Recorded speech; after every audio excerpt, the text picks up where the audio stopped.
Não é que Pedro Acosta não queira o status de campeão da MotoGP, mas ele quer mais do que isso. Ele quer o status de ser uma lenda. O pequeno espanhol, que no próximo ano vai correr com a KTM, ele ainda tem aí essa marca da precocidade no esporte, mas ele quer mais do que isso, ele quer ir além do que isso. E aí ele traçou um paralelo entre a história dele e a história que o Michael Jordan construiu na NBA com o Chicago Bulls. Não é incomum a gente ver o Jordan ser assunto da MotoGP, não é incomum tampouco a gente ver o basquete ser assunto na MotoGP, mas o que o Pedro apontou da história do Jordan tem a ver com a relação dele com o Chicago Bulls, né, de quando ele foi draftado pelo Bulls, numa época em que a equipe de Chicago não estava assim tão em alta na NBA. Naquele primeiro ano, o Jordan foi o maior pontuador da equipe, mas o Chicago Bulls perdeu a maioria dos jogos. E aí o Jordan recebeu inúmeras propostas para trocar de equipe e buscar o sonho, né, de ser campeão da NBA com uma equipe que tivesse mais sólida, tivesse mais preparada para esse desafio. Mas ele entendeu que se ele ficasse e fizesse daquela equipe campeã, daí o feito seria maior ainda, e foi isso que ele fez. E é por isso que o Jordan é uma referência tão importante do basquete, né? E o Jordan é também uma referência da cultura pop, porque além dele ser marca de roupa, tenho certeza que tem gente que usa as coisas da marca do Jordan sem jamais ter assistido um jogo do Jordan. Assim como tem gente que conhece o Michael Jordan pelo Space Jam, o filme original, não essa continuação tantinho quanto esquisita, que é mais recente. Mas na visão do Pedro, ele citou basicamente o documentário, né, A Última Dança, como exemplo. Ele poderia simplesmente sair da KTM, procurar um acordo na Ducati, a qualidade dele como piloto provavelmente seria o suficiente, né, para conseguir um acordo como esse, e ser campeão com uma moto que está pronta para ser campeã. Só que a questão dele é que, se ele ficar na KTM e conseguir fazer isso, então essa conquista vai ter mais peso. E ele deixou claro que a relação dele com a KTM não é mais uma situação de contrato, não é mais uma situação empresarial. Já existe ali um sentimento. A gente tem que lembrar que o Acosta foi campeão, né, dos mundiais que ele ganhou até aqui, todos eles tiveram relação com a KTM. Ele foi campeão da Moto3 e da Moto2 com a Red Bull KTM Ayo, a equipe do Akiaio, que no ano que vem vai ser o chefe da equipe na MotoGP, que é uma equipe fortemente apoiada pela marca de Matterhofen, assim como a Red Bull Hooks Cup, que é uma marca onde as motos são todas KTM e pela qual o Pedro também passou e também passou de forma vitoriosa. Então ele já tem um histórico muito longo, vitorioso e saudável com a equipe. Então é por isso que ele deposita ali a confiança dele, que ele deposita ali as fichas dele, para que esse sonho possa ser realidade um dia. Esse é o grande objetivo de Pedro Acosta, é isso que ele deixou muito claro que ele quer fazer. Ele quer ser campeão, mas ele quer ser campeão com a KTM. Ah, mas ele tá correndo um risco, porque, né, os anos vão passar e a KTM ainda não tá vitoriosa. É verdade. Só que tem um detalhe, porque o Pedro ainda é muito novo, tanto que ele continua ali na disputa por recordes de precocidade. Ele não vai bater o recorde do Marc Marquez, de ser o mais jovem a vencer, mas ele continua ali brigando pela chance de ser o segundo mais jovem a vencer. Ele ainda é muito novo. Então o tempo não tá correndo contra ele. Ele pode se dar ao luxo de esperar. Claro, ele não vai esperar eternamente. É claro que é por isso também que ele próprio partiu para cima da KTM para fazer pressão, para tentar cobrar por melhorias, para tentar cobrar resultado. Eu já mencionei isso antes. No período de férias da MotoGP, ele viajou para a sede da KTM, diz que foi com passagem só de ida, porque ele queria estar lá para conhecer as pessoas, saber quem fazia o quê, de quem ele podia cobrar o quê, para se fazer presente e mostrar o que ele estava esperando da equipe.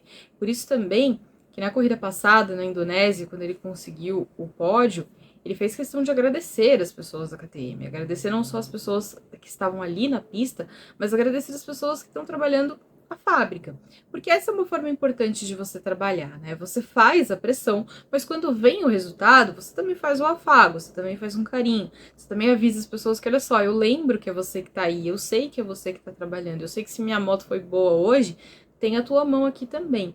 Então é uma maneira importante dele trabalhar e dele cativar as pessoas, né? De envolver todo mundo nesse trabalho. É um esporte individual, no sentido de que é uma única pessoa que está em cima da moto, mas é um esporte absolutamente coletivo, porque depende muito do resto todo. Depende de quem está trabalhando na moto, na pista, depende também de quem está desenvolvendo ela na fábrica. Então, ele precisa que todo mundo esteja trabalhando nessa união, nessa forma, para poder fazer isso. Ele disse dias atrás que ele não tá nem aí com os outros pilotos, que ele tá pensando na moto para ele, que ele tá pensando no que ele precisa. É um caminho. É um caminho. Se é o melhor caminho, não sei. Eu acho que a gente viu com a Ducati recentemente, a gente ainda vê isso, que quando a Ducati passou a trabalhar numa coletividade, né, num sentimento coletivo, de ter mais gente envolvida, de ter mais gente palpitando, de ter mais gente participando, a Desmosed fluiu melhor, ela desenvolveu melhor e ela virou uma moto dominante. Então, talvez focar só em si mesmo não seja o melhor caminho. Ao mesmo tempo, é o retrato de Pedro Costa, do garoto faminto que tá chegando com o pé na porta e que tá de olho no título. Não é errado ele fazer as coisas dessa forma, é uma maneira dele encarar o esporte.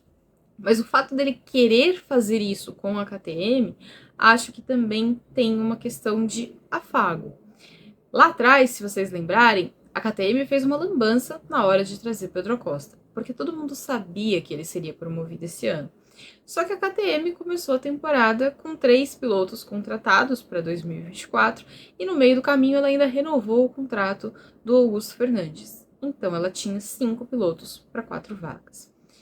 Naquele momento, antes, né, de ter essa definição de não, Pedro fica na KTM, houve uma certa indecisão, porque a KTM tentou ali dar uma, eu não diria que uma enrolada, mas ela ficou meio na dúvida do que ela iria fazer. Então, houve uma dúvida de se o Pedro Costa ficaria, se o Pedro Costa iria para outro lugar. E ele fez a opção de não, vou honrar o meu contrato, vou ficar aqui, vou ficar com essa equipe, vou subir com eles. Ele poderia ter tomado um caminho diferente, mas naquela vez, naquela época, ele já fez uma aposta pela KTM.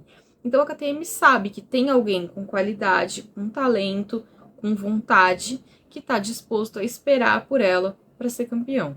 Mas a KTM precisa saber que ele não vai esperar para sempre, né? Ele não vai esperar a vida inteira, até porque o bonde pode passar um dia. Ele não é o único, ele é um grande talento, ele é um piloto fortíssimo, mas a gente vê como as coisas se desenvolvem rápido no campeonato e outros nomes fortes também surgem. E depende de onde esses outros nomes fortes surgirem também, daí as coisas podem ficar também mais difíceis para ele. Então, é uma questão de como você apresenta suas cartas e do tipo de reação que você recebe. A chegada do Akiaio, como eu falei no vídeo passado, é importante. Nessa quinta-feira a gente teve um pouco dos pilotos falando sobre isso, né? E o Jack Miller falou uma coisa importante, que não dá para responsabilizar o Francisco Guidotti pelo desempenho da KTM, pela ausência da KTM nessa briga pelo título. Já tinha falado sobre isso, não tem o menor sentido você responsabilizar o Guidotti. Ele é um cara que tem uma carreira bem sucedida, a Pramac de hoje foi construída por ele. Ele fez esse trabalho, ele levou a Pramac a essa situação, e o Miller destacou que, com as ferramentas certas, ele teria feito o mesmo na KTM.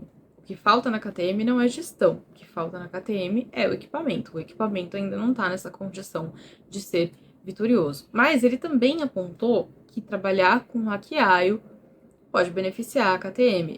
A declaração do Miller foi: eu não gostaria de ser rival do Akiaio. E ele vai ser um rival do Akiaio, porque ele está de mudança para Pramac para correr com a Yamaha.